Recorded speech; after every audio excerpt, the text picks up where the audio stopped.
بسم اللہ الرحمن الرحیم۔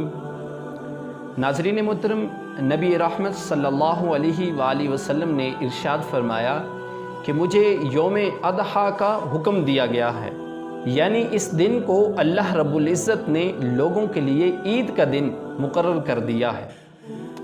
ایک شخص نے عرض کی، یا رسول اللہ صلی اللہ علیہ وسلم، میرے پاس ایک ایسا جانور ہے کہ وہ جانور کسی دوسرے نے مجھے دیا ہوا ہے دودھ استعمال کرنے کے لیے، حالانکہ میں اس کا مالک نہیں ہوں، مالک کوئی اور ہے، لیکن میں اس سے نفع حاصل کرتا ہوں۔ تو پوچھا، یا رسول اللہ صلی اللہ علیہ وسلم، کیا میں ایسے شخص کی قربانی کر سکتا ہوں؟ تو نبی رحمت صلی اللہ علیہ وسلم نے قربانی کرنے سے منع فرمایا کہ ایسے جانور کی تم قربانی نہیں کر سکتے۔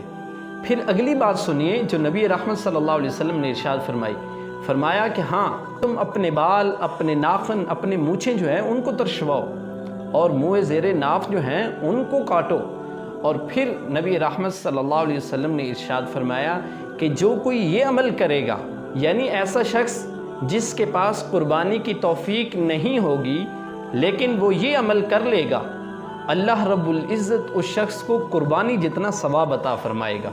تو جیسے ہی ذی الحج کا چاند نظر آئے اس سے پہلے اپنے بال، ناخن وغیرہ ترشوا لیے جائیں۔ جس نے قربانی دینی ہو وہ اس سے پہلے اپنے ناخن ترشوا لے۔